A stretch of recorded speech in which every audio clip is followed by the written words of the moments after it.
warahmatullahi wabarakatuh.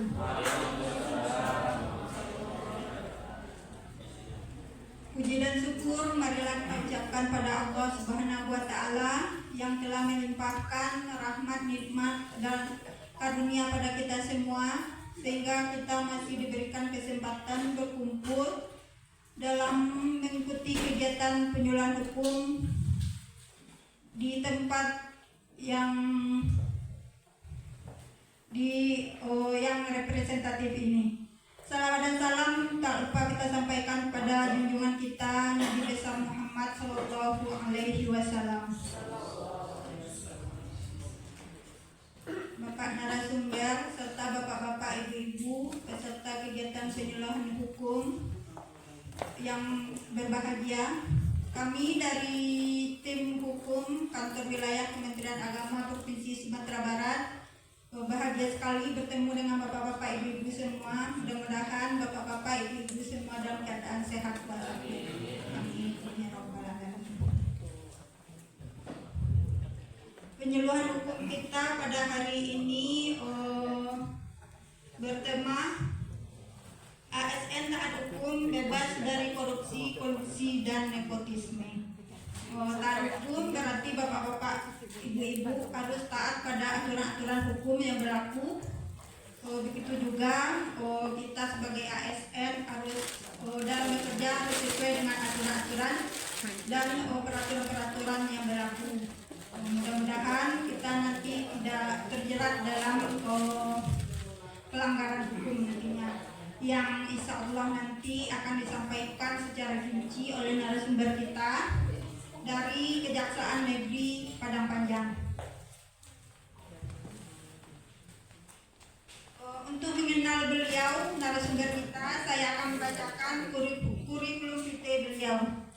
Nama Ridwan SHMH, NIM 1984 05 17 2009 12 1003, pangkat golongan Jaksa Muda 3D.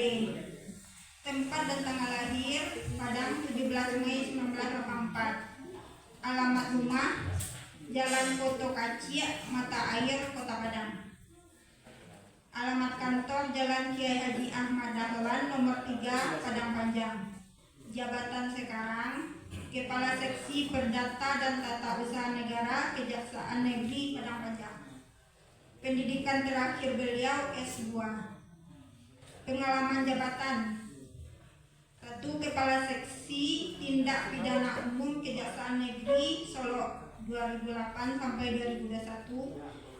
Kepala Kejaksaan Negeri Payakumbuh di Suliki. 3. Kepala Seksi Perdana dan Tata Usaha Negara Kejaksaan Negeri Padang Panjang 2003 sampai dengan sekarang. Alamat email ridwan.doi@yahoo.co.id. Materi yang diberikan pembinaan hukum bagi ASN. Demikian sedikit kurikulum vitae beliau, dan selanjutnya marilah sama-sama kita dengarkan materi yang akan disampaikan oleh Bapak narasumber kita. Kepada Bapak, waktu dan tempat disilakan. Baik, terima kasih Ibu Moderator atas pembukaannya. Assalamualaikum warahmatullahi wabarakatuh. Yang kami hormati analis hukum dari Kanwil Kemenak Sumatera Barat, Bapak Ulil Amri beserta rombongan yang sudah hadir di sini. Yang kami hormati bapak-bapak dan ibu jajaran kantor Kemenak Kota Padang Panjang juga sudah hadir di sini. Yang terhormat bapak dan ibu dari madrasah dan KUA juga, dari KUA juga. Alhamdulillah wasyukurillah, puji syukur tiada hentinya kita panjatkan kehadirat Tuhan Yang Maha Kuasa Allah SWT yang telah senantiasa memberikan limpahan rahmat, ridho dan karunia kepada kita semua, sehingga pada hari ini kita telah berkumpul bersama di aula Kemenak Kota Padang Panjang ini yang cukup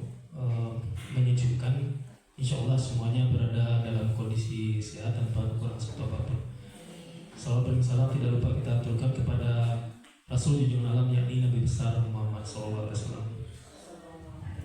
Bapak Ibu hadirin sekalian, sebagaimana kegiatan pada kita pada hari ini yaitu sehubungan dengan penyuluhan hukum kepada ASN, khususnya ASN Kemenak Kota Padang Panjang. Sebelumnya kami mengucapkan terima kasih atas undangannya Pak terkait dengan kegiatan pembinaan hukum ini kepada para ASN. Tentunya ini sebagai suatu bentuk kerjasama dan kepercayaan yang diberikan oleh Kemenak kepada kejaksaan dalam membina dan meningkatkan pemahaman khususnya di bidang hukum. Sesuai dengan tema kita yaitu pembinaan hukum di bidang ASN, kami di sini selaku Kasih Datul Kejaksaan Negeri Padang Panjang dapat kita informasikan selama ini memang sudah menjalin kerjasama dengan Kemenak Kota Padang Panjang, yaitu terkait dengan pendampingan hukum. Apa itu pendampingan hukum? Pendampingan hukum adalah jasa yang diberikan oleh jaksa, dalam hal ini jaksa pengacara negara, kepada stakeholder. Stakeholder ini bisa dalam bentuk BUMN, BUMD, instansi pemerintah baik itu pusat dan daerah, untuk melakukan pendampingan dalam suatu kegiatan, baik itu kegiatan fisik maupun kegiatan non fisik, mulai dari awal kegiatan, katakanlah pada saat kontrak dilakukan sampai kegiatan selesai. Jadi apa tujuannya kegiatan ini didampingi? Tujuannya telah ditentukan adalah untuk memastikan tidak terjadi potensi-potensi kerawanan atau celah-celah hukum yang mungkin terjadi, sehingga kita bisa memitigasinya, bisa mencegah terhadap potensi kerawanan dan potensi risiko hukum, khususnya dalam penyalahgunaan wewenang dan juga dugaan tindak pidana korupsi. Jadi selama ini mungkin pemahaman masyarakat awam bahwa kejaksaan itu hanya mengurusi hal-hal yang sifatnya penangkapan atau penahanan atau hal yang sifatnya surat dakwaan atau menuntut sekian tahun Pak ya. Mungkin masyarakat umum lebih pahamnya kejaksaan hanya mengurusi terkait hal tersebut.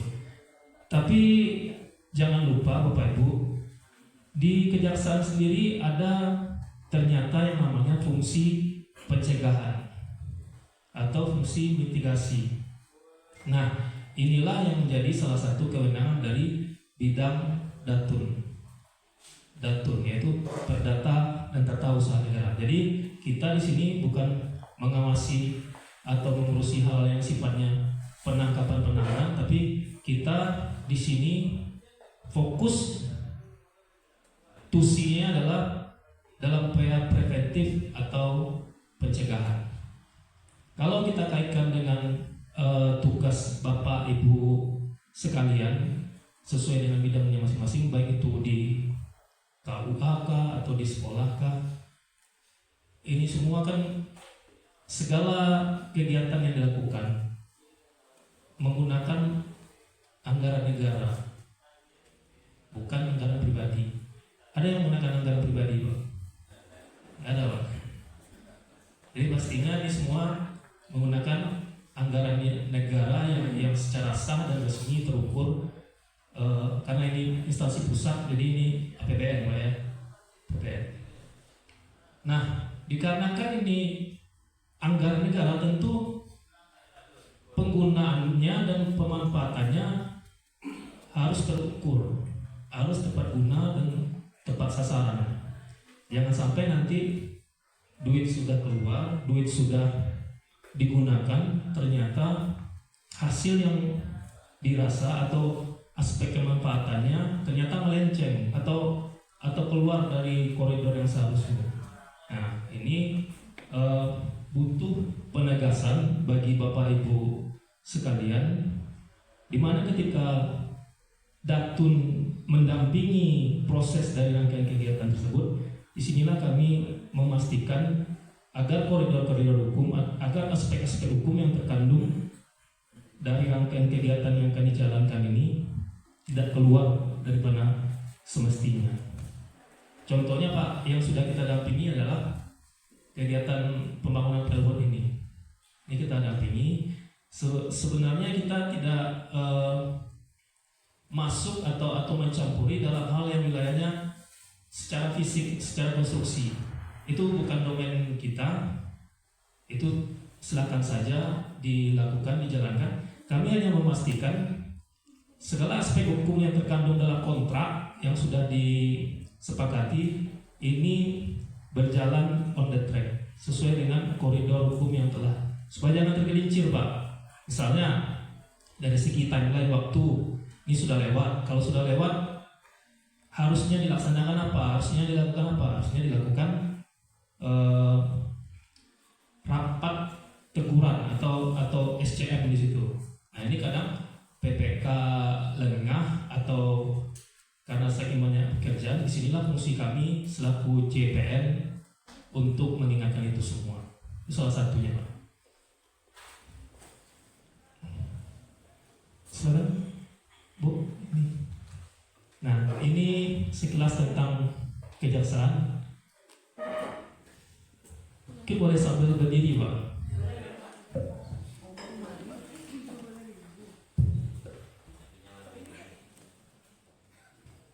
Nah ini sekilas tentang kejaksaan. Dasar hukum dari kejaksaan sendiri sudah diperbarui Bapak Ibu, Undang-Undang Nomor 11 Tahun 2021 sebagaimana perubahan atas Undang-Undang Nomor 16 Tahun 2004 tentang kejaksaan. Lanjut Bu. Nah ini fungsi yang tadi saya sebutkan, fungsi yang lazim difahami oleh masyarakat umum, yaitu fungsi penuntutan. Kayak bersidang di pengadilan ya Pak.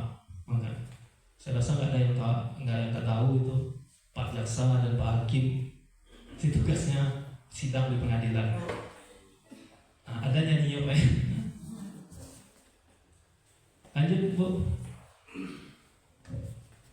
Nah, disinilah ada salah satu fungsi dan kewenangan kejaksaan, yaitu di bidang perdata dan tata usaha negara yang mungkin belum semua dari Bapak Ibu memahami dan mengerti, yaitu dengan kuasa khusus dapat bertindak di dalam maupun di luar pengadilan untuk dan atas nama pemerintah.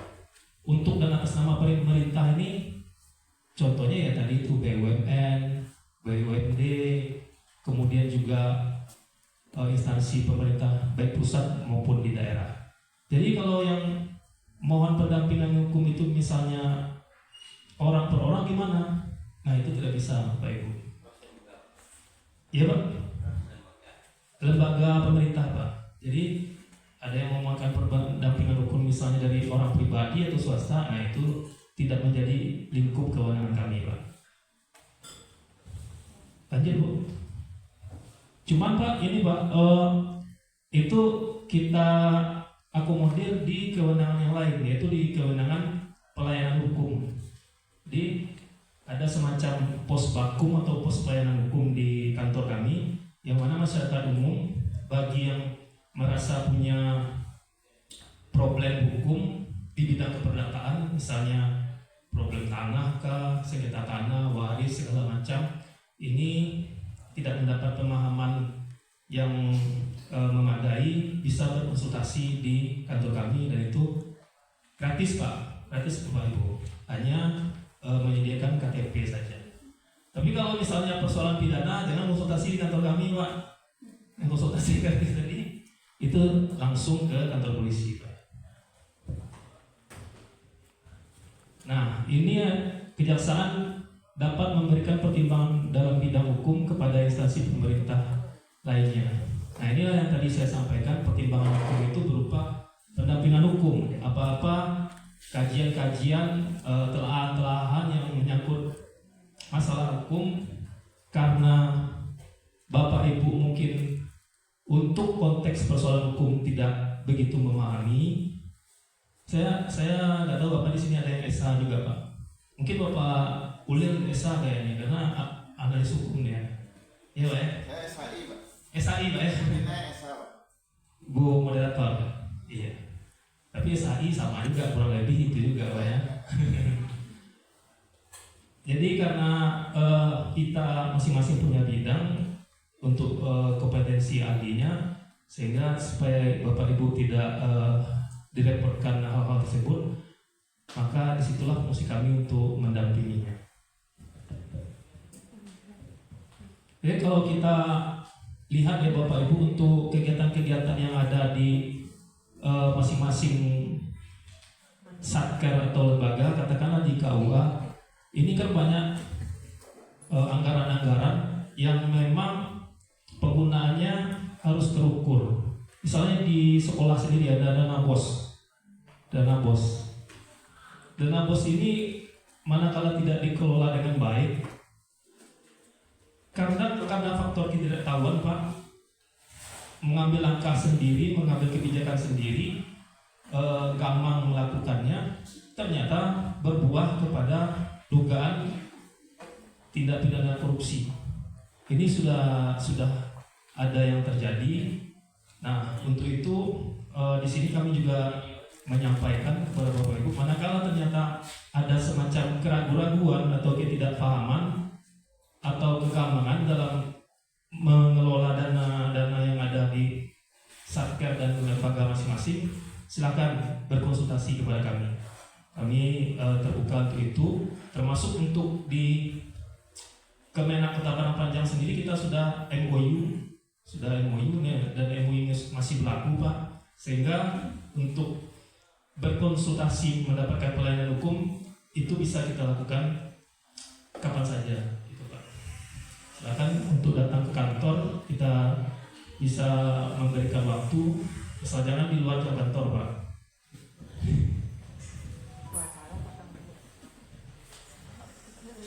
Nah ini tadi lanjut Bu. Nah ini secara garis besar lingkup bidang kewenangan dari Perdata dan Tata Usaha Negara Bu. Ada di sini penegakan hukum, ada bantuan hukum, ada pertimbangan hukum, tindakan hukum lain, pelayanan hukum. 5 inilah yang menjadi tugas pokok dari bidang Datun Kejaksaan Republik Indonesia. Ini nggak ada hal-hal yang bersifat penahanan, penangkapan, dakwaan atau tuntutan di sini atau eksekusi, nggak ada di sini sama sekali Bu. Ini sifatnya mitigasi semua, pencegahan semua. Yang tadi pertimbangan hukum yang saya sampaikan tadi, salah satu subnya adalah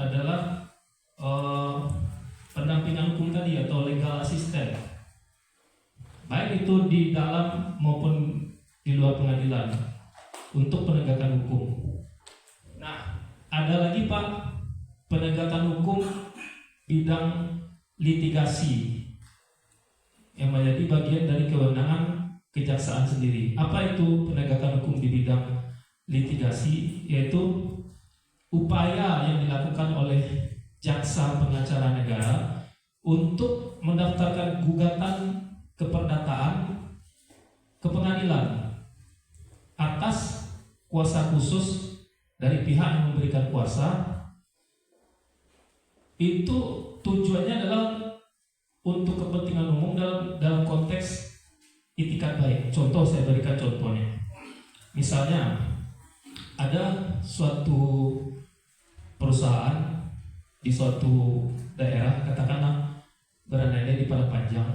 Kemudian perusahaan tersebut dalam pengolahan limbahnya, pembuangan limbahnya ternyata tidak dilaksanakan secara profesional dan menurut ketentuan, sehingga dibuanglah ke sungai, dan ini berdampak tercemar yang memberi dampak negatif kepada masyarakat di sekitar sungai. Nah, kami dari kejaksaan bisa mendapat kuasa dari masyarakat bersangkutan, katakanlah di satu kelurahan memberikan kuasa kepada kami untuk menggugat ke pengadilan agar perusahaan ini dibubarkan. Jadi itu dimungkinkan Bapak Ibu. Kenapa dimungkinkan? Karena itu untuk kepentingan umum dan konteksnya dalam konteks itikat baik. Nah, jadi dari situ perbedaannya kami bisa melakukan gugatan terhadap suatu kondisi yang itu adalah mengatasnamakan kepentingan umum dan juga dalam konteks beretikat baik, sehingga itu dimungkinkan. Termasuk juga terhadap suatu kondisi, ini saya ambil satu contoh kasus, ada suatu perkara tindak pidana pencabulan oleh orang tua kepada anaknya, yang mana itu sudah diproses hukum secara pidana dan pelakunya si ayah ini sudah dihukum penjara. Setelah itu proses masih bisa kita laksanakan, yang mana JPN atau Jasa Pengacara Negara dapat melakukan gugatan ke pengadilan secara perdata yang bertujuan untuk mencabut hak wali dari si orang tua tadi. Dasarnya apa? Dasarnya adalah tetap harus ada kuasa dari keluarga korban, misalnya dari si ibunya atau dari si anaknya untuk berkuasa kepada kami, sehingga hal tersebut yang menjadi dasar untuk kami melakukan gugatan ke pengadilan untuk memutuskan atau memutus hak wali dari si orang tua, sehingga dia secara keperdataan tidak berhak lagi, dan itu dapat dilakukan di pengadilan agama gugatannya. Kasusnya sudah ada beberapa Bapak Ibu di daerah-daerah lain. Nah, ini pelayanan hukum tadi seperti bagaimana yang sudah saya singgung bersama, bahwasanya pelayanan hukum ini bisa dilakukan atau dilaksanakan oleh semua lapisan masyarakat. Yang pelaksanaannya gratis, hanya butuh KTP untuk dilampirkan, dapat berkonsultasi apa saja terkait dengan persoalan-persoalan hukum keperdataan yang nanti kami akan berikan solusinya apa-apa saja. Lanjut.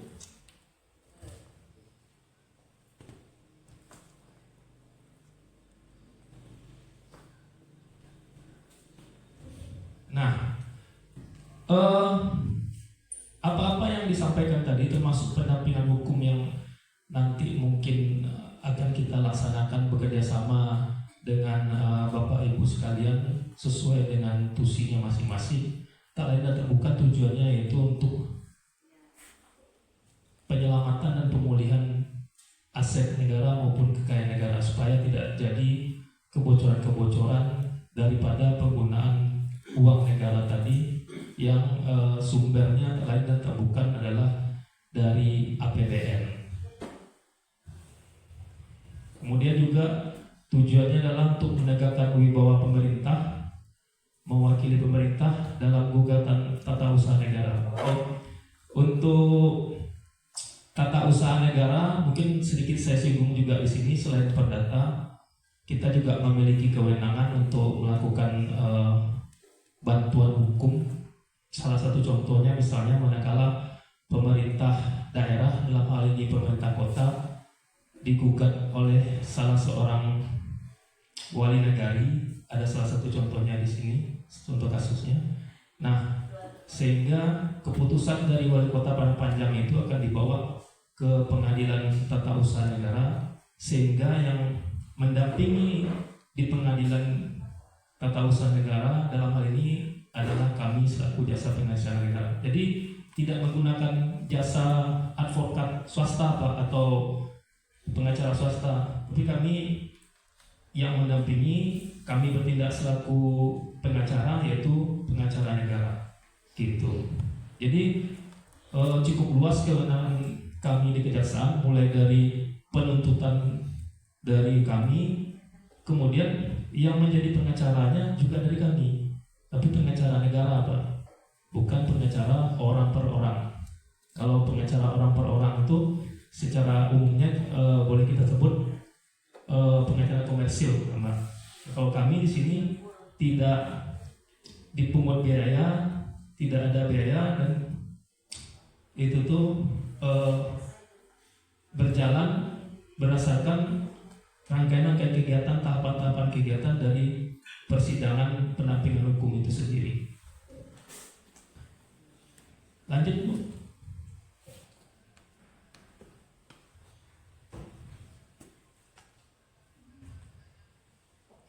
Nah, ini bantuan hukum mewakili lembaga negara atau instansi pemerintah di pusat atau daerah, BUMN atau BUMD berdasarkan SKK. Kemudian juga pertimbangan hukum ada terdiri atas 3.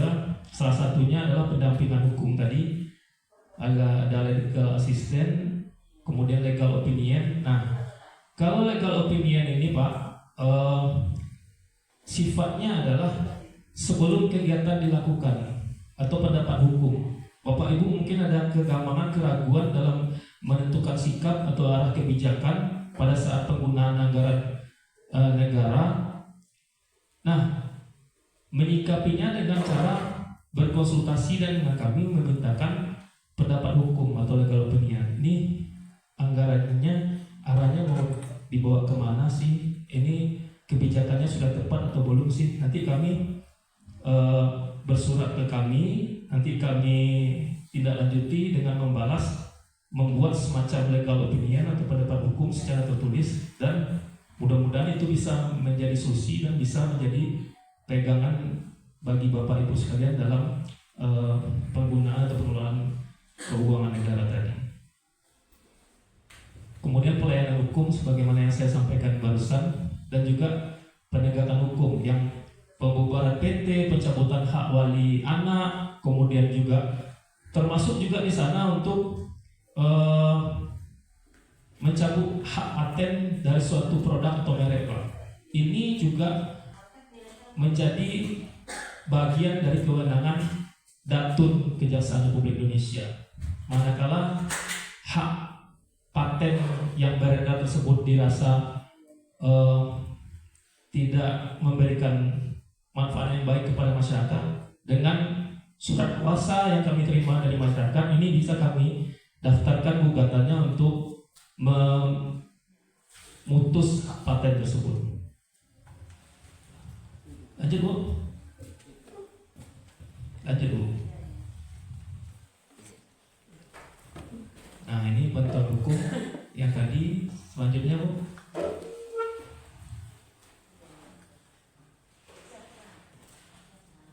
Ada legal opinion, legal assistant, legal audit nih, yang kewenangan tadi cuman dalam istilah berbahasa Inggrisnya Bapak Ibu.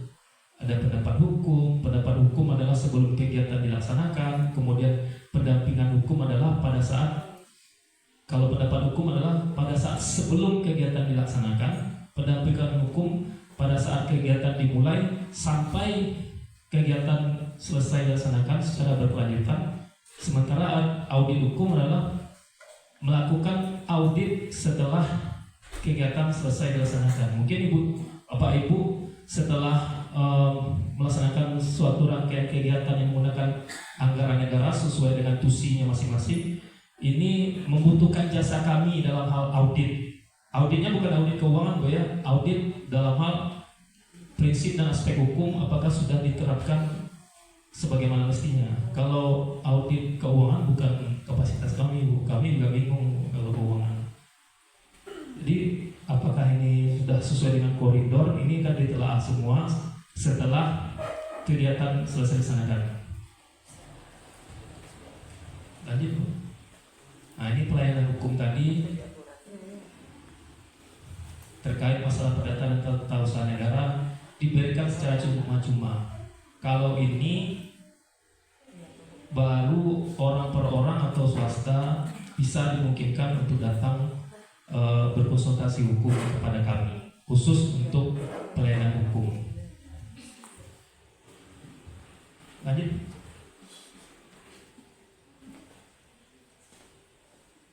Lanjut. Ini tindakan hukum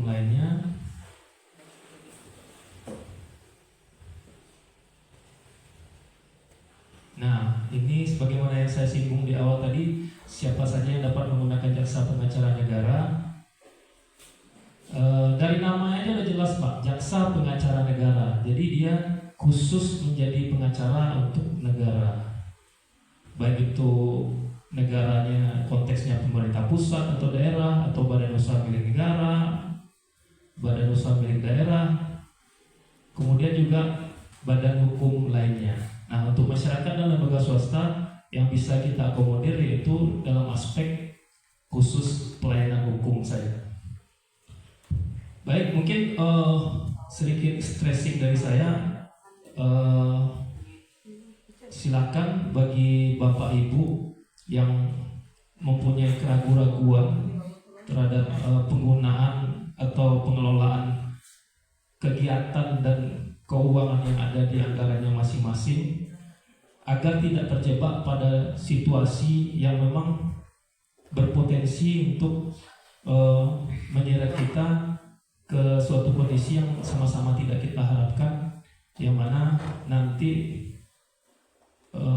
instrumen tindak pidana korupsi itu akan masuk di sana.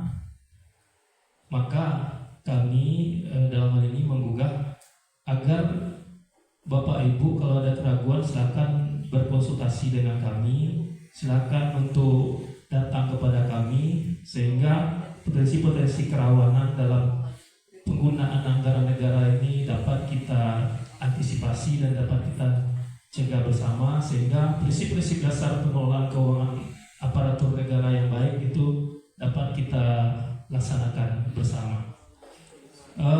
Mungkin itu saja untuk penyampaian dari saya. Kalau ada yang diskusi atau pertanyaan, kita terbuka untuk itu. Mudah-mudahan apa yang disampaikan ini bermanfaat. Terlebih dan kurang saya mohon maaf. Wabillahi taufiq wal hidayah. Assalamualaikum warahmatullahi wabarakatuh.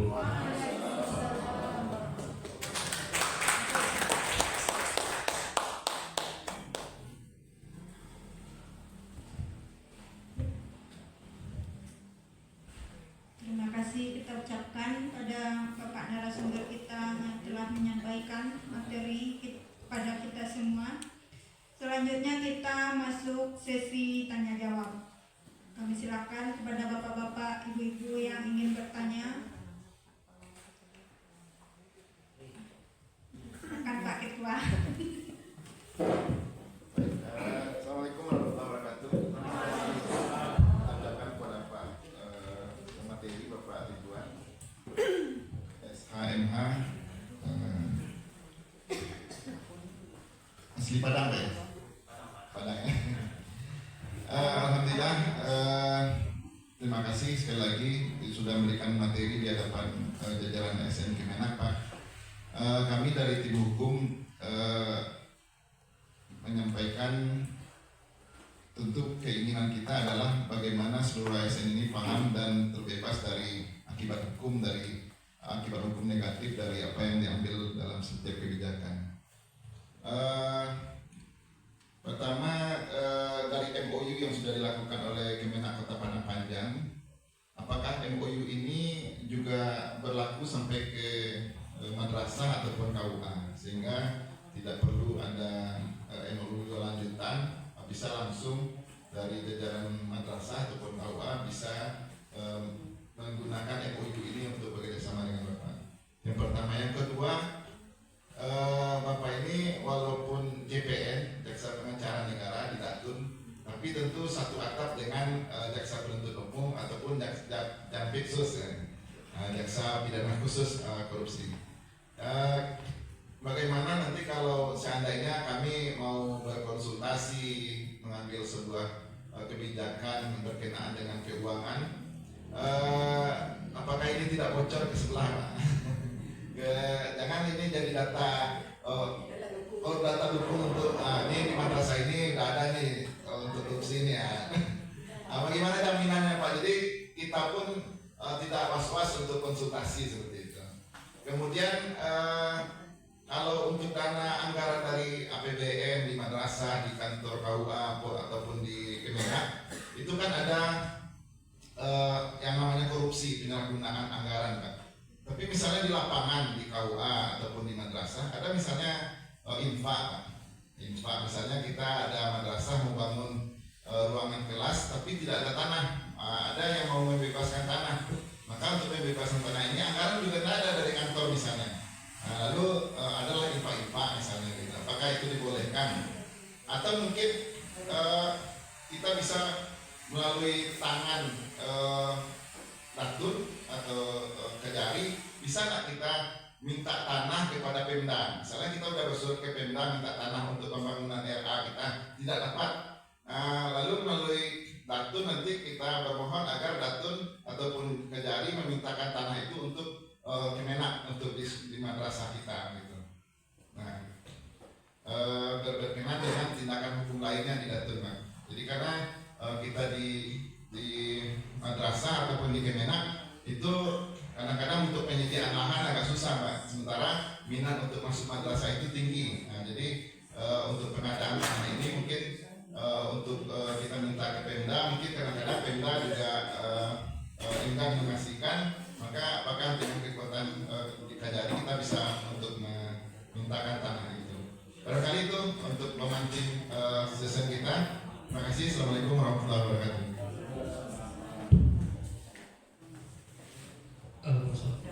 Terima kasih Pak Ketua atas pertanyaannya. Ada beberapa poin tadi. Yang pertama, apakah MOU yang sudah dilaksanakan Kemenak Kota Padang Panjang dengan Kejaksaan Negeri Padang Panjang ini bisa juga dimanfaatkan oleh jajaran di bawahnya, antara lain di KUA tanpa harus membuat MOU baru lagi. Jadi MOU yang sudah dilaksanakan itu memang mencakup untuk jajaran seluruhnya di bawahnya, Pak.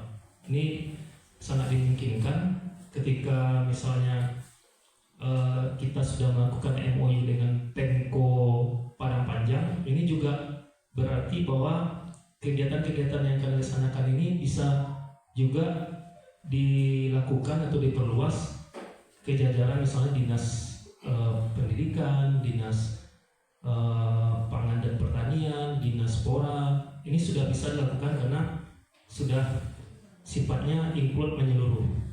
Namun apabila dirasa mau dilaksanakan MOU secara spesifik, secara khusus, katakanlah di Padang Panjang Barat melakukan MOU secara khusus dengan Kejaksaan Negeri Padang Panjang, itu tidak masalah juga, Pak. Tapi tanpa dilakukan MOU pun, berhubung di level payung di atasnya kantor Kemenak Padang Panjang sudah ada MOU, ini kita sudah bisa melakukan kerjasama secara langsung, gitu Pak. Kemudian yang kedua terkait dengan ini Pak ya, lahan tadi Pak. Infak. Kalau infak Pak, sesuai peruntukannya Pak, infak ini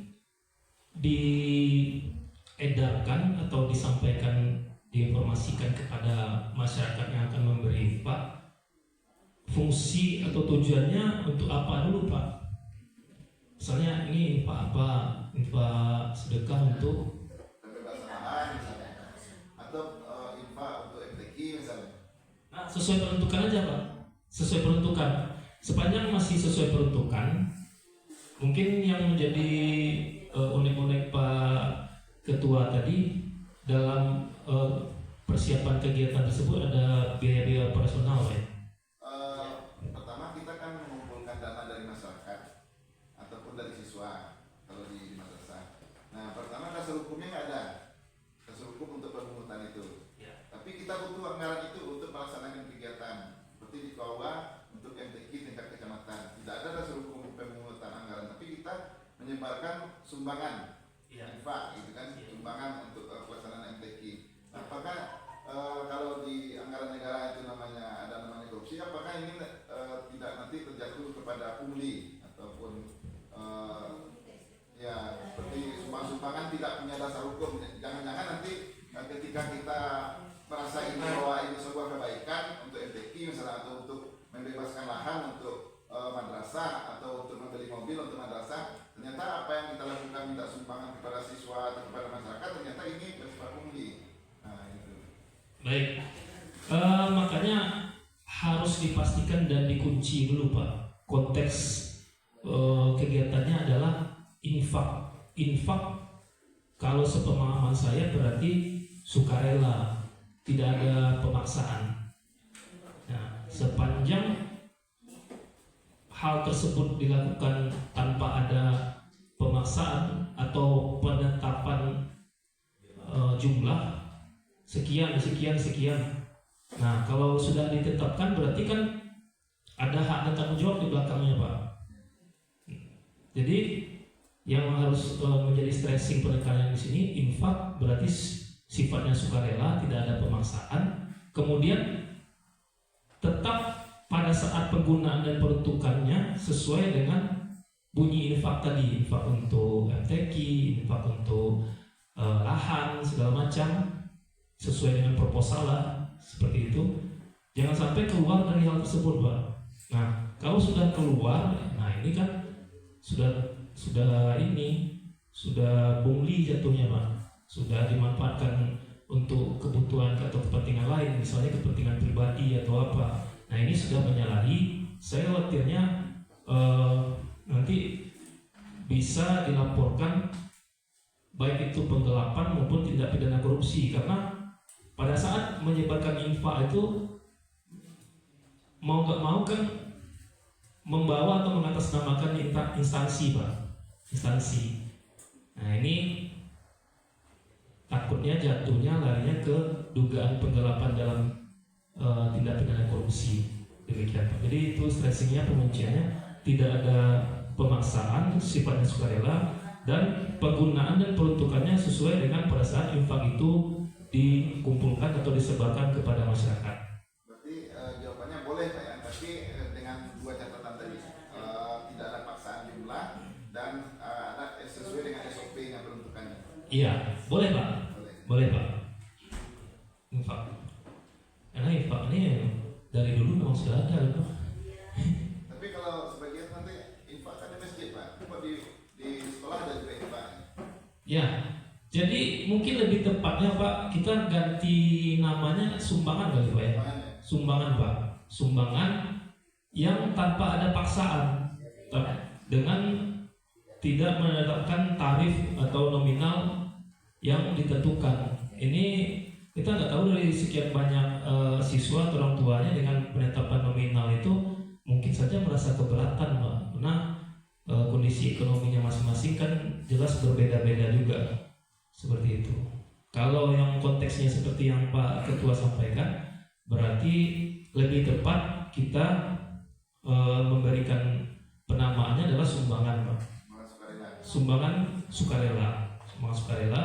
Jangan sampai ini menjadi larinya ke pungli. Pungli ini yang berbahaya Pak. Bapak Ibu yang bedanya Pak. Bapak Ibu yang dinas di sekolah ini bisa menjadi pegangan, karena pungli ini kadang ini Pak, Bapak Ibu, berkembang pemberitaannya kan biasa dari mulut ke mulut. Nah, nanti informasi itu karena sudah banyak di masyarakat, sampai ke aparat penegak hukum Pak.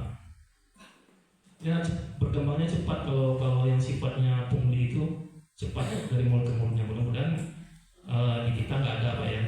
Mudah-mudahan. Iya Pak.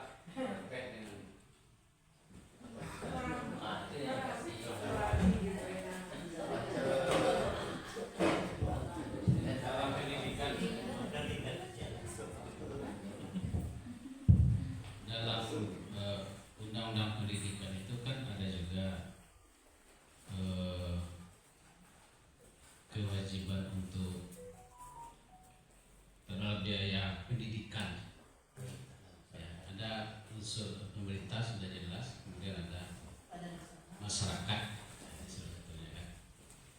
kemudian dalam ini apakah hukum, dalam hukum juga seperti itu, katakanlah berarti adanya musyawarah mufakat.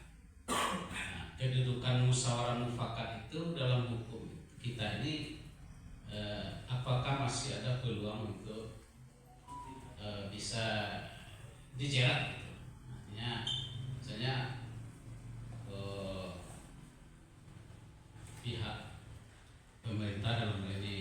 madrasah, orang tua sudah ada melalui musyawarah, kemudian sudah ada kesepakatan dengan musyawarah mufakat menetapkan besaran ya biaya atau sumbangan yang dilakukan itu. Apakah masih bisa kan? Kalau sudah memang kesepakatan dan kemufakatan itu kan ada peluang menyimpang dari koridor hukum ya. Kemudian Pak, yang kedua, mungkin tambahan pertanyaan. Lembaga negara kementerian lembaga mungkin karena anggaran negara ini terbatas. Apakah juga bisa melibatkan pihak swasta atau masyarakat untuk kepentingan lembaga atau instansi itu dengan membuat proposal misalnya gitu kan ya, kemudian ya mungkin juga untuk pembelian yang akan menjadi aset lah itu di pemerintah. Itu Pak kira-kira yang disampaikan. Baik, terima kasih Pak Azwar. Di mana Pak? Di Kemenak, bukan di sekolah Pak ya? Bukan.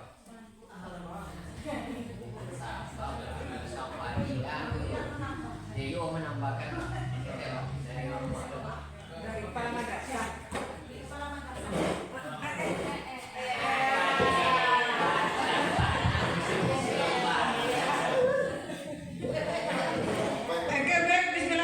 Assalamualaikum warahmatullahi wabarakatuh. Terima kasih Pak Beni.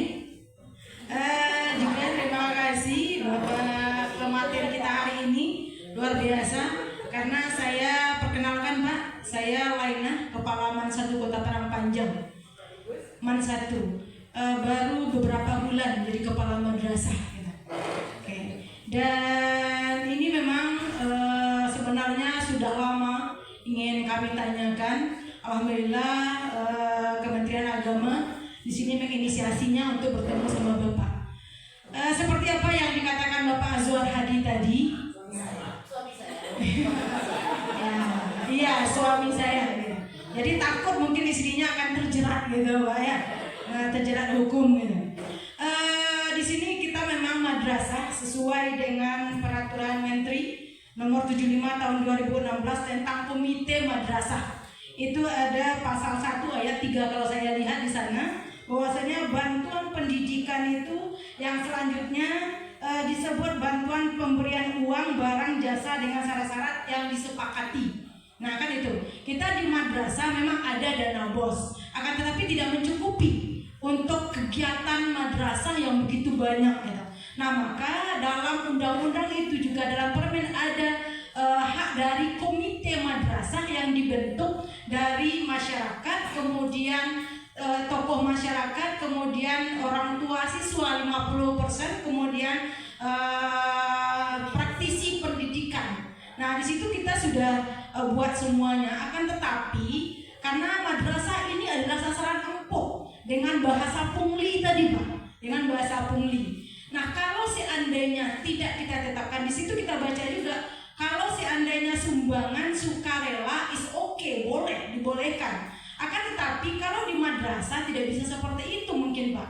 Kalau seandainya berupa sumbangan sukarela, maka mungkin 50.000 atau 10.000 sukarela juga, maka tidak akan bisa memenuhi kebutuhan 1 tahun perjalanan madrasah, nah gitu Pak.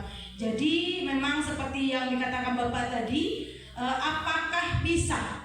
Kami mohon bantuan juga kepada kejaksaan untuk melindungi kami gitu dari masyarakat, dari orang tua siswa yang mengatasnamakan pungli untuk SPP atau komite madrasah. Nah itu satu. Yang sekolah tidak ada memberikan apa, hanya memberikan penuh kepada komite madrasah untuk mengelola keuangan itu, termasuk bendahara, ketuanya, semuanya tidak ada yang dari sekolah. Nah itu satu. Yang kedua, mungkin di madrasah juga ada kegiatan-kegiatan yang disebutkan oleh Pak Udil tadi. Misalnya kami pengen punya masjid yang representatif, kami pengen punya bus madrasah yang representatif gitu. Akan tetapi untuk dana tidak mencukupi untuk itu. Nah, apakah boleh dengan sumbangan yang dengan catatan disepakati dengan orang tua siswa. Tapi memang kami meminta itu memang ditetapkan jumlahnya gitu, akan ditetapkan jumlahnya dan waktunya. Kecuali anak-anak yang kurang mampu, yang punya KIP, PKH dan semuanya itu gitu Pak. Nah mungkin itu mohon pencerahannya, kalau bisa nanti Bapak kami undang teman satu Kota Parangpanjang Pak dalam rapat komite juga. Terima kasih. Banyak. Assalamualaikum warahmatullahi wabarakatuh.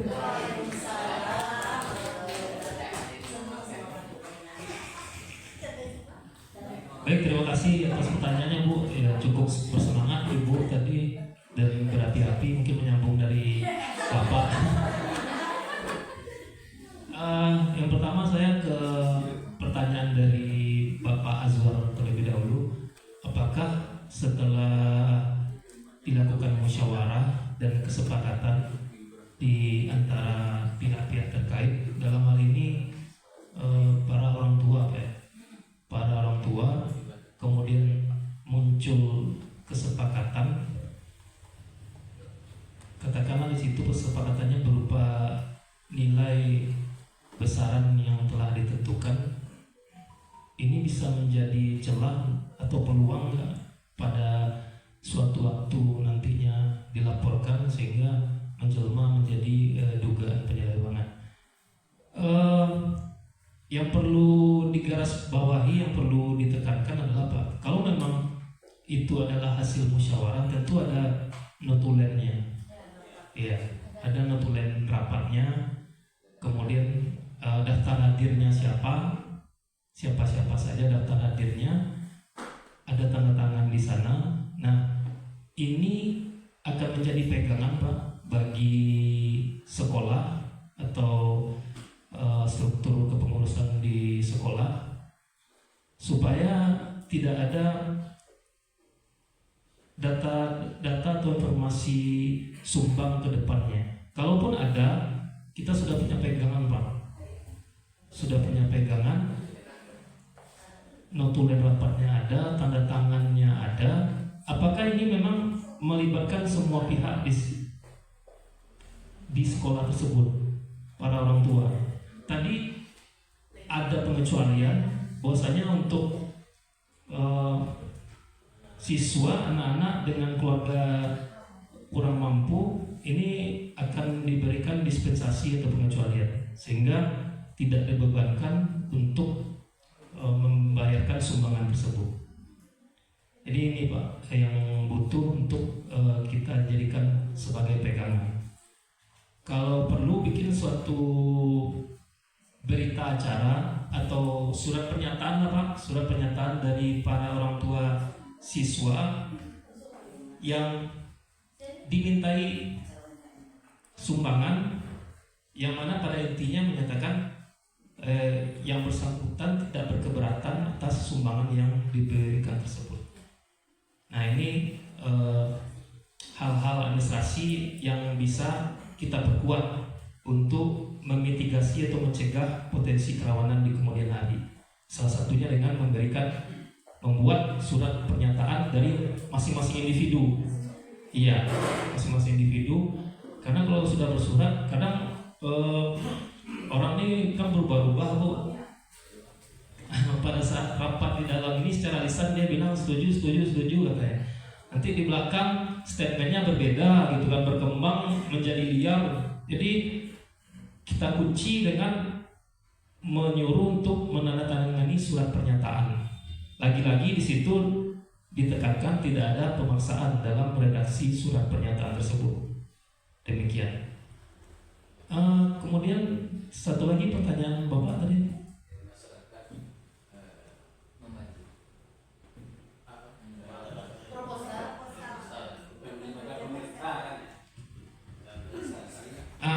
Ini untuk mendukung kondisi pendanaan barangkali banyak dimintakan kepada pihak swasta atau perusahaan.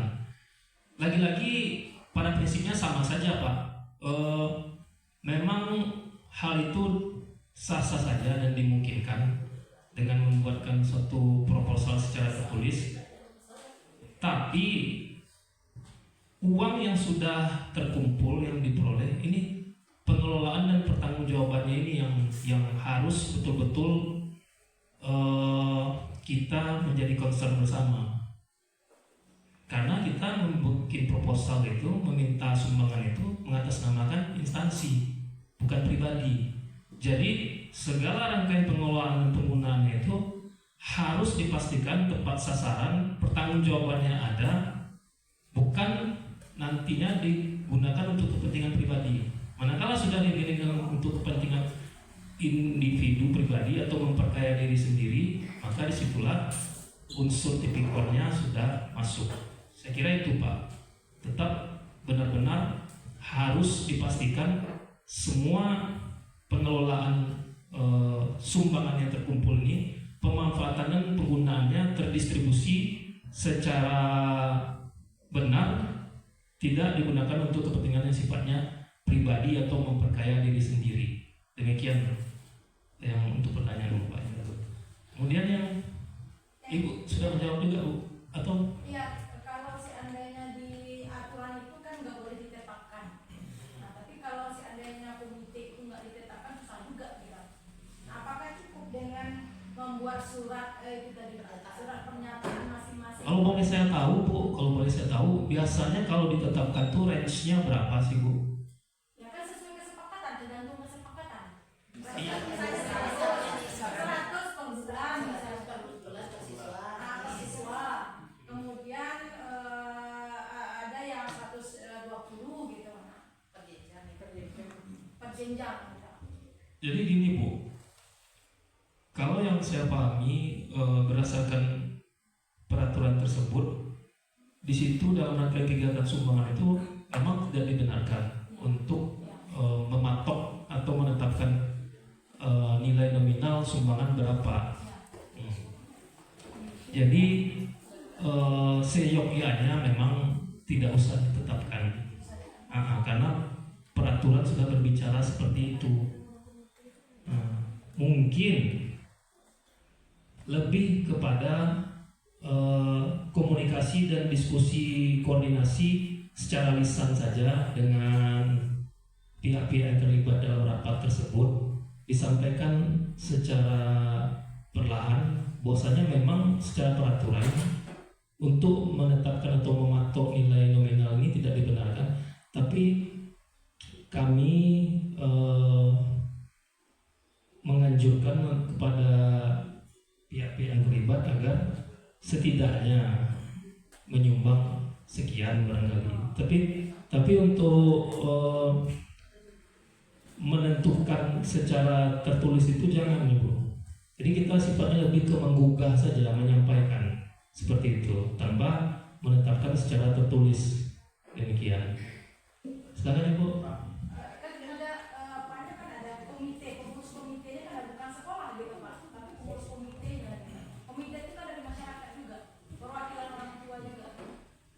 Iya, makanya komite yang katakanlah terlepas dari struktur kepengurusan di sekolah, tapi kan kepengurusan di sekolah berkepentingan untuk menyampaikan ini ke komite, hal-hal apa yang patut dan tidak patut untuk dilaksanakan dalam serangkaian kegiatan di komite tadi, sehingga tetap on the track seperti itu Bu. Jadi yang seperti saya bilang tadi, lebih ke penyampaian untuk menggugah seperti itu, karena kita di aturan tidak dibenarkan, kita tetap komit untuk menjaga itu, jangan sampai keluar dari aturan, sehingga walaupun sukarela kami tetap menggugah dari Bapak Ibu agar sumbangannya sepantasnya kali.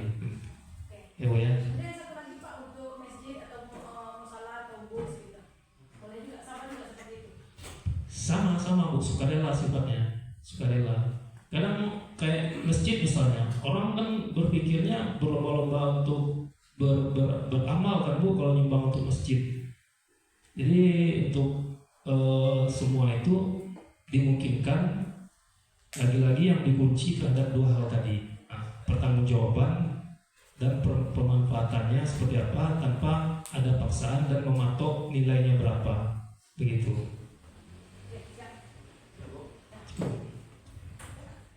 Yang ini dulu Pak, Ibu sebelah kanan dulu, dari tadi sudah di tangan.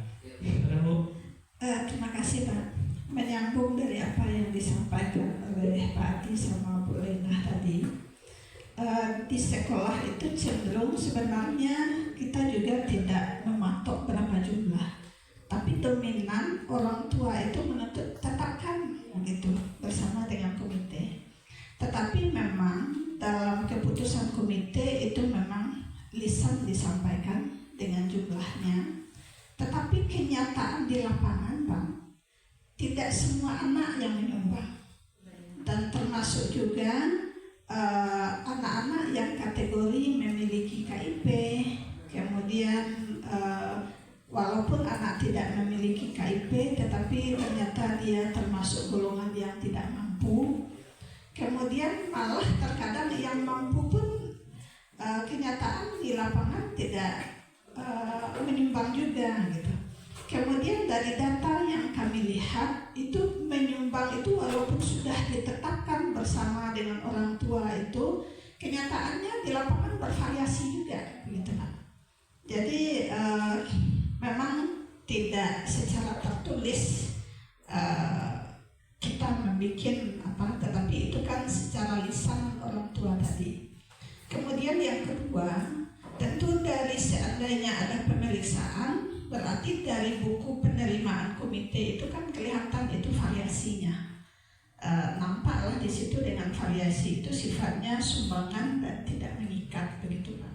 Dan tidak di sekolah juga tidak ada sanksi, tidak bayar ini, tidak mendapatkan ijazah, itu memang tidak ada lagi di madrasah. Kemudian yang kedua, surat pernyataan orang tua tadi, memang kami juga benteng diri kita minta surat pernyataan dari orang tua, tetapi apakah legalnya itu bermaterai atau tidak begitu Pak? Boleh tak tidak bermaterai, tapi biasanya kami minta bermaterai begitu. Jadi legalnya kami minta dari Bapak bagaimana bagusnya. Mungkin itu Pak. Terima kasih Pak. Assalamualaikum. Assalamualaikum warahmatullahi wabarakatuh. Baik, Ibu di dinas di mana Bu? Di RTSN Pak. Di RTSN kepala RTSN. Tadi disampaikan bahwasanya terdapat beragam atau variasi dari penyerahan atau pemberian sumbangan dari para orang tua. Kemudian juga Ibu juga menyampaikan sudah dilakukan hal-hal antara lain tidak ada pemaksaan di situ, kemudian juga tidak ada pematokan atau penentuan besaran nilai nominal berapa di situ. Saya kira ini sudah jadi bagian dari hal-hal yang harus kita lakukan dalam melaksanakan rangkaian kegiatan sumbangan tadi, sebagaimana yang sudah saya sampaikan di awal. Saya pikir ini sudah cukup tepat Ibu yang dilaksanakan. Tinggal mungkin yang pembukuan tadi Ibu, pembukuan ini harus benar-benar transparan, harus benar-benar akuntabel begitu. Duit yang masuk sekian, kemudian penggunaannya untuk apa, duit yang keluar berapa, ini benar-benar harus dapat dipertanggungjawabkan. Saya rasa salah satu hal yang bisa dilakukan untuk memperkuat lagi, mungkin pada saat memberikan sumbangan itu disertai dengan tanda tangan gitu, tanda tangan dari pemberi sumbangan. Di samping tadi surat pernyataan tadi menyatakan bahwasanya yang bersangkutan tidak berkeberatan menerima permintaan sumbangan tersebut. Mungkin juga disertai dengan tanda tangan yang di situ juga menegaskan bahwasanya yang bersangkutan ikut menyumbang dan juga tidak berkeberatan akan hal itu. Kemudian untuk materai atau tidak materai sendiri ini bebas Ibu, boleh dua-duanya. Yang penting tantangannya tidak palsu aja. Itu dua-duanya memiliki kekuatan yang sah, yang sama. Cuman ketika materai dilampirkan di situ, pada saat kita masuk ke ranah hukum nantinya, ada gugatan segala macam itu sampai ke pengadilan. Nah, materai ini akan lebih kuat. Ini akan dipandang sebagai salah satu alat bukti surat yang lengkap dan utuh. Tapi kalau secara keabsahan dengan dibubuhkan tanda tangan itu sudah sah dari yang bersangkutan. Asal jangan dipalsukan tanda tangannya, Bu. Itu saja. Cukup, Bu. Kasih. Silakan, Bapak Saiful dari mana, Pak? Menak ya. Silakan, Pak.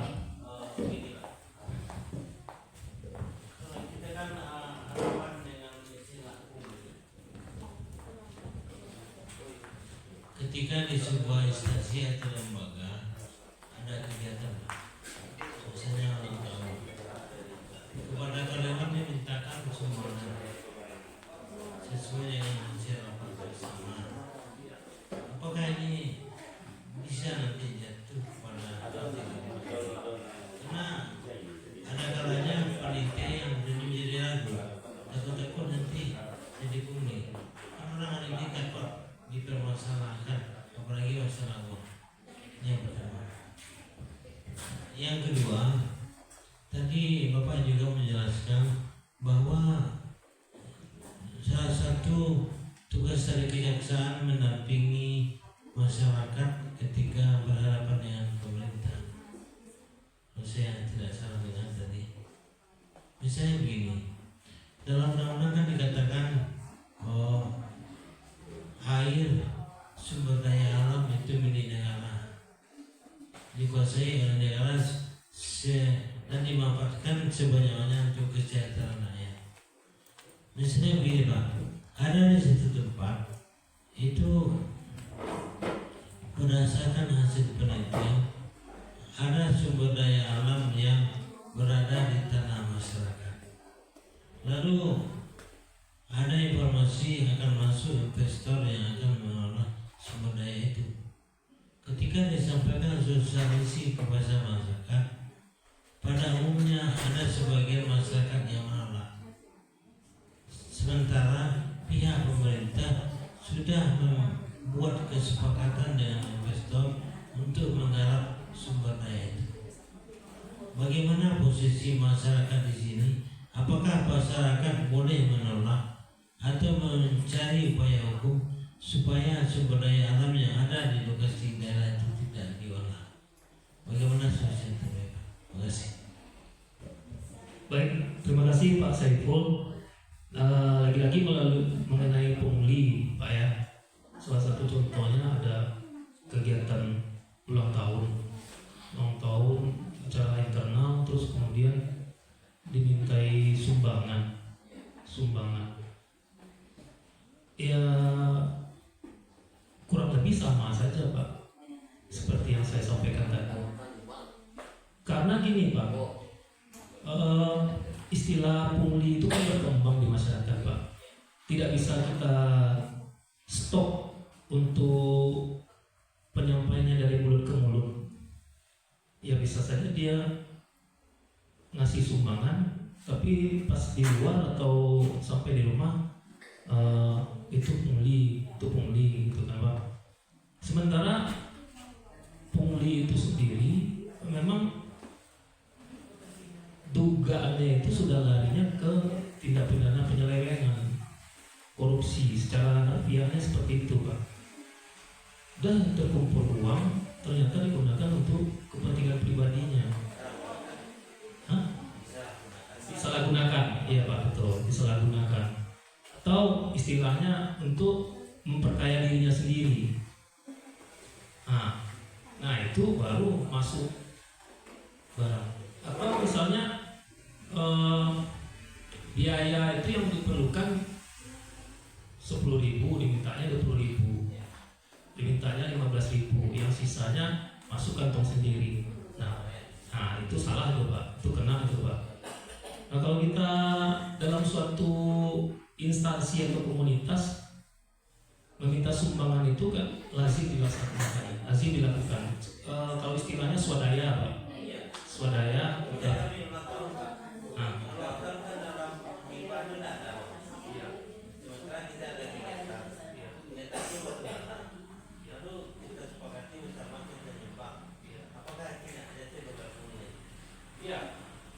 Jadi gini Pak, uang yang digunakan itu nanti jangan uang yang diberikan ke sumbangannya jangan merempet mengatasnamakan uang anggaran lagi. Nah ini kan sudah tidak benar juga. Swadaya artinya nggak ada sangkut pautnya dengan anggaran yang ada di pos masing-masing yang si pemberi sumbangan tadi. Jangan sampai ada sangkut pautnya. Kalau sepanjang itu nanti ini anggaran ini terpakai, katakanlah anggaran perawatan kendaraan terpakai untuk sumbangan ulang tahun. Nah ini kan nggak benar Pak. Ini menyalahi juga kan, sudah tidak Pak.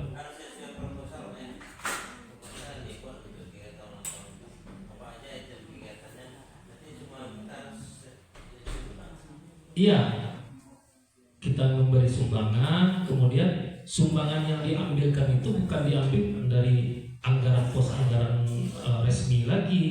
Ini juga salah Pak. Ini pribadi Pak, nggak ada sangkut pautnya. Karena di anggaran yang pemberi sumbangan untuk ulang tahun nggak ada juga Pak.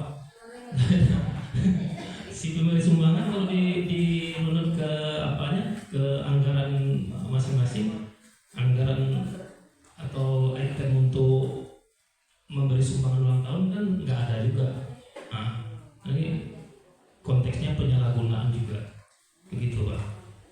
Kemudian yang kedua tadi mengenai kalau ada penolakan di masyarakat Pak ya, penolakan di masyarakat. Nah tentu kalau sewajarnya pemerintah, dalam hal ini pemerintah kota tentu harus duduk bersama terlebih dahulu dengan masyarakat. Kira-kira problemnya di mana sih, kendalanya di mana, kenapa terjadi penolakan, kenapa, apakah nanti tidak berkontribusi nyata kepada masyarakat, tidak ada sumbangsinya kepada masyarakat, atau bisa diakomodir nanti ada penyerapan lapangan kerja dengan kehadiran investor di sana. Ini kan bisa diakomodir nanti Pak untuk memberikan kompensasi kepada masyarakat. Nah, kalau dikaitkan dengan fungsi dan peran kami di kejaksaan di Pidaton, kita bisa menjadi mediator untuk mempertemukan antara Pemko dengan masyarakat. Kami bisa memfasilitasi itu, tujuannya tentu untuk mencari solusi bersama demi kepentingan umum Pak. Begitu Pak. Pak. Bisa, itu bagian dari kewenangan kami, namanya tindakan hukum lainnya Pak. Tindakan hukum lain. Tadi masih ada, kalau seingat saya, pertanyaan dari Pak Ketua yang belum terjawab. Saya lupa. Oh iya. Ada dua Pak. Kemudian melalui tangan Kajari, apakah bisa kami di madrasah meminta tanah kepada Pemda? Kemudian ada titipan satu lagi Pak, untuk di jajaran KUA ini. Ada juga dari kabupaten kota yang lain. Kita kan uang pernikahan itu sudah ditetapkan. Tapi ada budaya di masyarakat ketika kita menghadiri pernikahan di daerah dan menurut ke rumahnya itu kadang ada budaya diberikan oleh-oleh Pak. Ada yang berupa pisang, ada durian,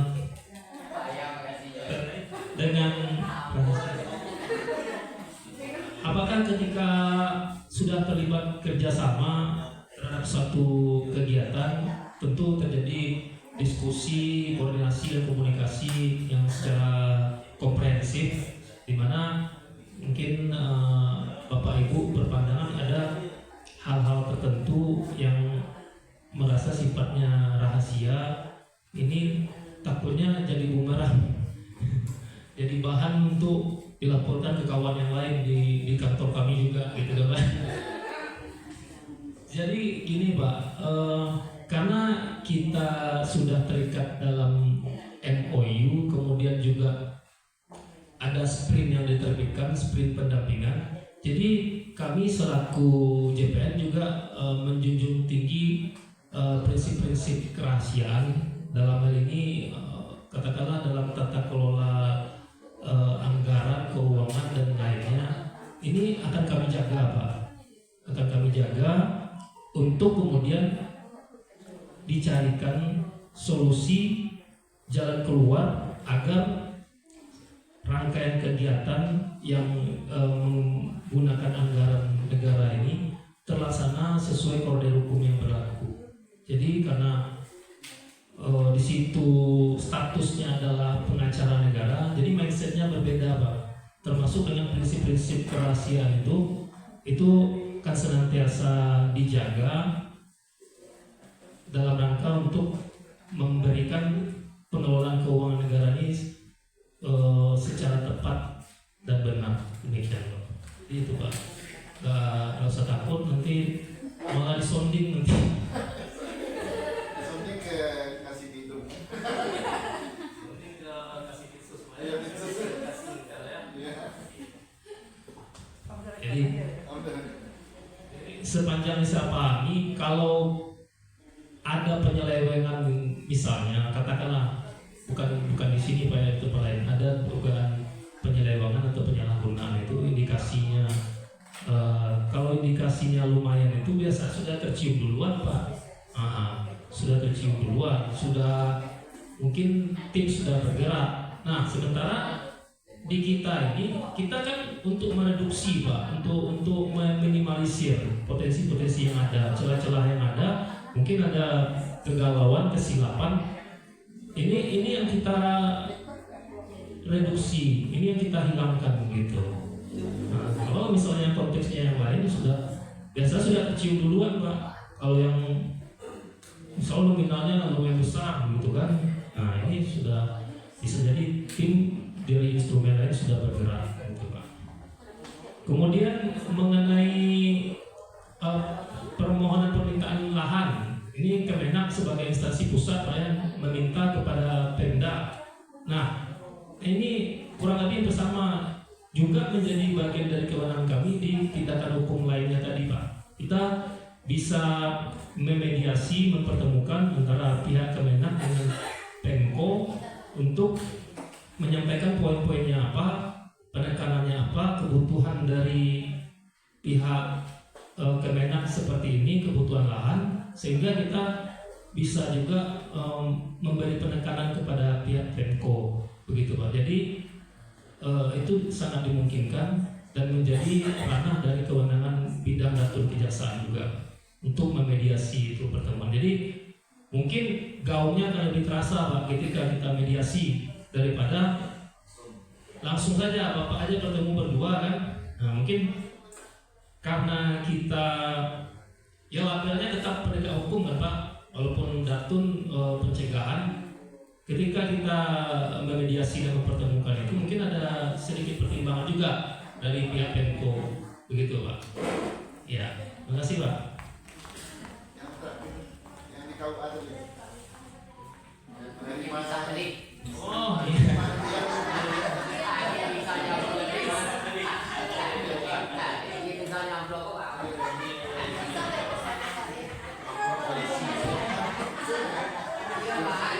Maka nonton nggak nolak juga kan Pak?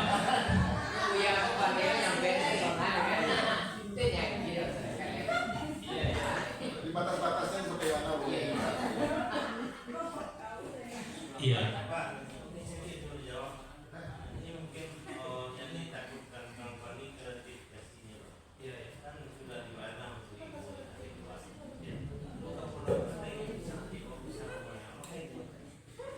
Iya itu. Iya. Iya.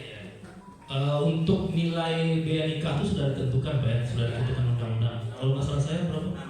600.000. Langsung ke kas negara secara virtual akun aja, Pak ya, atau secara online aja ya, transfer.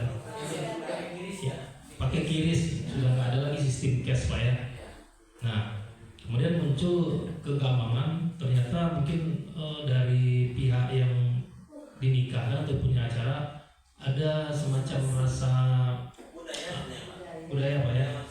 Terbuka ya Pak Pandera biar membuatkan Iya. Kamu nak bikin ini pabinyan. Jadi kalau mau ada solusi ya.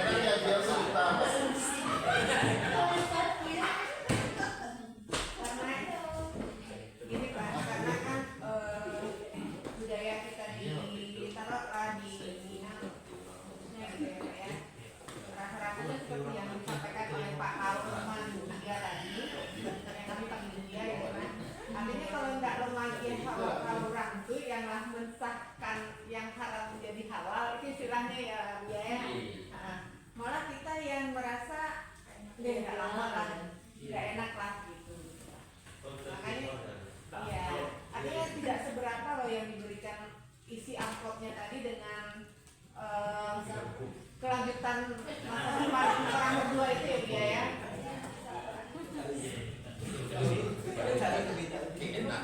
Karena mungkin ini saking senangnya hatinya kan sudah apa kan sudah berubah statusnya dari yang belum halal menjadi halal, kemudian proses yang berjalan itu lancar semua. Iya, tergugah lah hatinya, kayak semacam ucapan terima kasih begitu. Rasa syukur, terima kasih.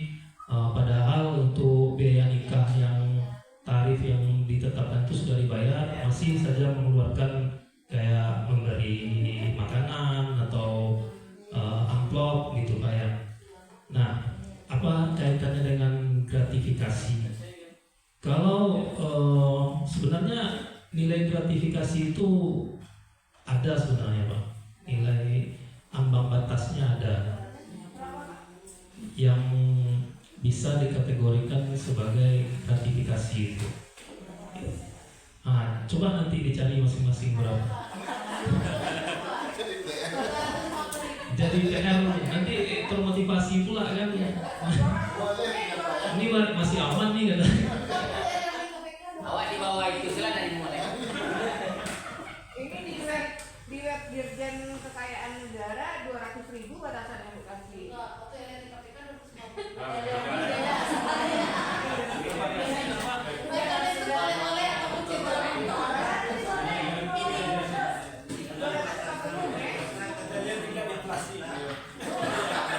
Tervariasi, Bu. Jangan-jangan lain luput lain ikannya berbeda-beda, multi interpretasi kan. Namun demikian yang saya pahami untuk khusus kegiatan yang tadi disampaikan oleh Bapak Ibu, dengan nilai yang masih patut dan sewajarnya itu, seharusnya itu masih relevan lah, masih konteksnya adalah bentuk terima kasih dan wajar. Kemudian juga gratifikasi ini kan biasanya mempengaruhi tindakan kita setelah itu, tindak lanjut kita setelah itu kan Bu, yang berkaitan dengan kewenangan kita untuk melakukan atau tidak melakukan sesuatu sehubungan dengan kewenangan kita.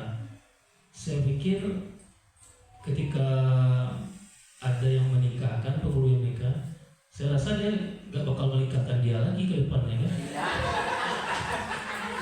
Siapa tahu dia jadi terpengaruh kewenangannya, mau nikah ke depannya untuk kedua kali langsung diiyakan. Nah, itu kan nggak benar kan, langsung aja dia.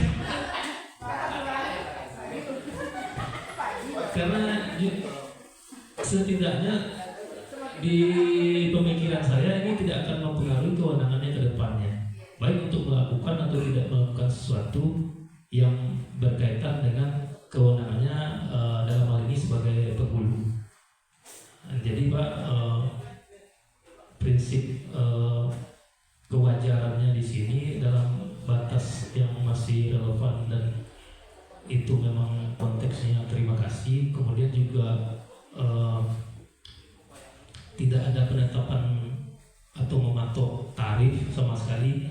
Kita mungkin di sini juga mempertimbangkan nilai-nilai kearifan lokal, nilai-nilai kearifan lokal yang mana ini juga berkembang di masyarakat. Saya pun mungkin berterima kasih juga kan Pak, karena sudah gembira kan Pak, bahagia kan, begitu. Mungkin itu jawaban saya Pak.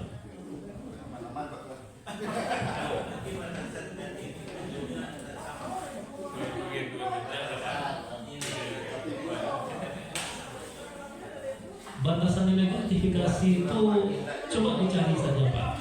Karena nanti saya sampaikan nanti, tadi aja berbeda-beda Pak. Nanti kalau misalnya ada penyampaian untuk nilainya yang berbeda lagi, nanti malah termotivasi. Oh ini masih kurang nih, masih bisa ditambah gitu. Masih aman katanya. Kalau dihindari mungkin lebih baik lagi Pak, kayak misalnya menolak misalkan, itu balik ke diri masing-masing. Tapi yang tadi itu prinsip kewajaran dan sepantasnya itu kan bisa kita rasakan dengan mempertimbangkan nilai-nilai kearifan lokal. Kayak pisang tadi atau apa, saya pikir itu nggak ada masalah gitu ya, nggak ada masalah. Karena untuk APH masuk, aparat penegak hukum masuk dengan kondisi yang seperti itu, saya rasa enggak juga Pak. Saya rasa sampai segitunya. Nggak masuk pungli Pak. Nanti kan walaupun mungkin 100.000 Pak, tapi dikalikan berapa peristiwa sebulan, berapa peristiwa setahun. Oh berapa nggak juga nih gitu kan. Iya, kalau pungli berarti kan mematok Pak, mematok nilainya harus sekian. Saya minta sekian gitu kan, atau disounding melalui perantara, nanti sampaikan kepada yang punya hajat, kasih saya uang transport 200, kasih saya uang transport 300. Nah, jadi jangan sampai terjadi kondisi yang seperti itu Pak, gitu. Memang kadang-kadang nanti kan unsur kewajaran itu kan juga di pelaksanaan tugas Kementerian Agama, terutama kalau di kota mungkin masalah. Yang kita jangkau itu kan ada yang kabupaten. Ya. Sudahlah jalannya jauh, tempatnya jauh dari Solo ini kan. Kadang-kadang pergi ke sana 3 hari kan. Aku wajar saja.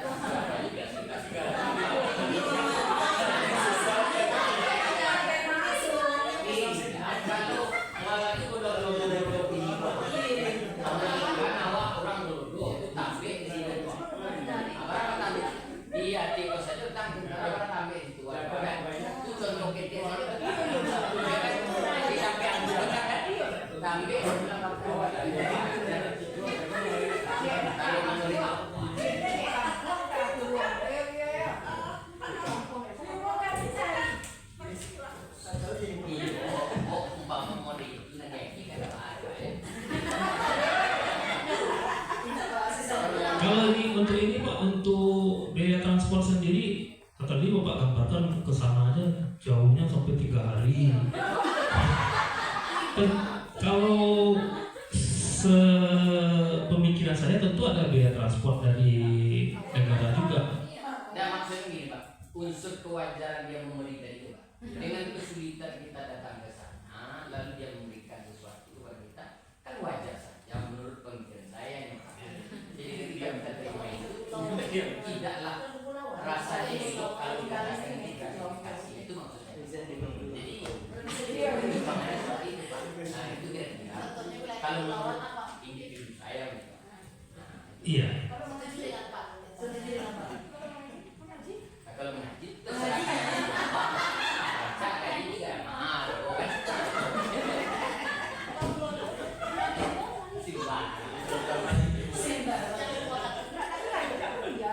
Iya, itu tetap prinsip kewajaran dan kepantasan, kemudian dengan mempertimbangkan nilai-nilai kearifan lokal tadi Pak ya. Memang berkembang di masyarakat kita hal-hal yang seperti itu.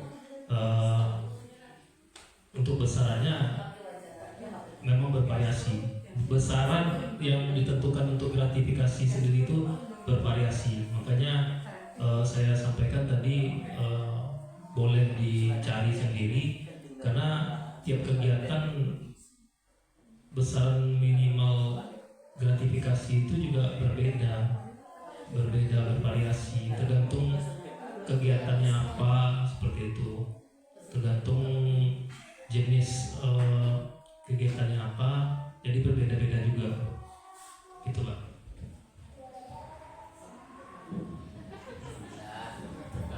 Masih ada Bapak Ibu?